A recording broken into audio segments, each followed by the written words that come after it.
আজকে সকালে উঠে আমার মনটা অনেক খারাপ ছিল। একটা বিড়ালের ওপর খুব বেশি রাগ হয়েছিল। কিন্তু বোবা প্রাণী, কিছু বলাও যায় না আর কিছু করাও যায় না।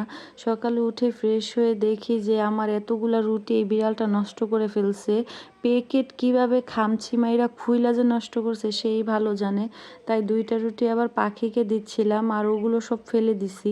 আর এই তো ঘন্টায় ঘন্টায় আমি যেই কাজগুলো আমার করাই লাগে সেটা হচ্ছে সাইরা বাবু এই যে এগুলো দিয়ে খেলবে, তার খেলনা সে ধরবেও না।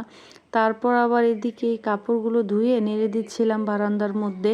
কাপড় ধুইতে আমার খুব বেশি বিরক্ত লাগে, জানি না কেন, তাও এতগুলো করে প্রত্যেক দিন ধোয়া লাগে। আর এদিকে আবার আমি সন্ধ্যাবেলা সকালের খাবারগুলো সব গরম করে নিচ্ছিলাম। তারপর ফ্রিজ থেকে কিছু মাছ বের করে এগুলো ভিজিয়ে রাখলাম, কারণ সন্ধ্যার পরে এগুলো রান্না করব রাত্রের জন্য। আর আমার না ইদানিং একদম রান্না করতে ভালো লাগে না, যেই পরিমাণ গরম পড়ছে কিছুই ভালো লাগে না করতে। আর এদিকে আবার মেয়ের বাবা সন্ধ্যাবেলা এই পুরি নিয়ে আসছে, আর রাত্রে একটু আম খেয়েছিলাম। এই তো, সবাই ভালো থাকবেন, আল্লাহ হাফেজ।